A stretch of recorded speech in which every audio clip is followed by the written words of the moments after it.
Hi there. The first week of class, we talked about the things that unite us as a country, certain basic values of freedom and equality and democracy. This week, we're going to be talking about what divides us a little bit more and how we divide along ideological lines between conservatives on the right and liberals on the left. And so, what we're going to want to start off doing is explaining what it means to be liberal or conservative.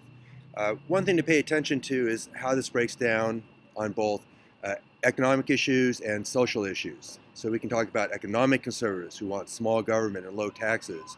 And we can talk about social conservatives who are more traditional in their views on things like gay marriage, abortion, school prayer, uh, capital punishment, things like that. And what's interesting is to think about why those are often linked.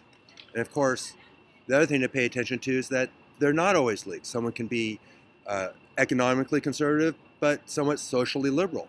And often we call those libertarians. Rand Paul was a presidential candidate who considered himself a libertarian. Uh, we'll also be looking at how these divisions break down along various lines, such as geography, different parts of the country, age, ethnicity, religion, and so forth. So we'll sort of see the kind of the political jigsaw puzzle that our country is made up of. Uh, so we'll look at what it means to be liberal, what it means to be conservative, and then some other related terms like what it means to be a libertarian or to be a populist. A couple of our candidates, notably Donald Trump, very well kind of fits into that sort of populist mode where he's somewhat economically liberal but socially pretty conservative, especially on issues like immigration. And I think populists tend to reach out to people who feel disenfranchised and frustrated and angry. And I think that's very much what's feeding him.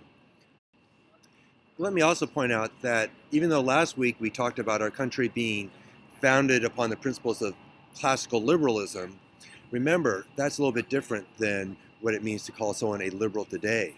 In fact, people today who support classical liberalism with its emphasis on small and limited government, individualism, the unfettered free market, today we'd call that person a conservative. So it gets a little tricky with some of the language. Today, the people who are liberals support regulation of the free market, more emphasis on equality than economic freedom. And of course, someone like Hillary Clinton would be considered more liberal in this sense than most of the Republican candidates.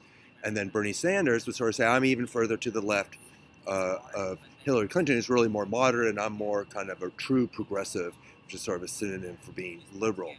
The question for some voters is that when he defines himself as a socialist, does that put him so far to the left that puts him out of the mainstream and makes him unelectable?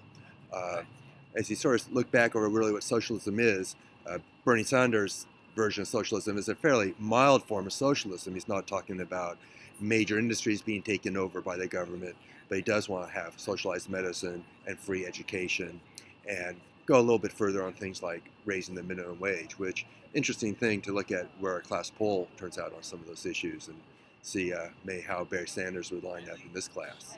Anyway, good luck. Have a good week. Talk to you later.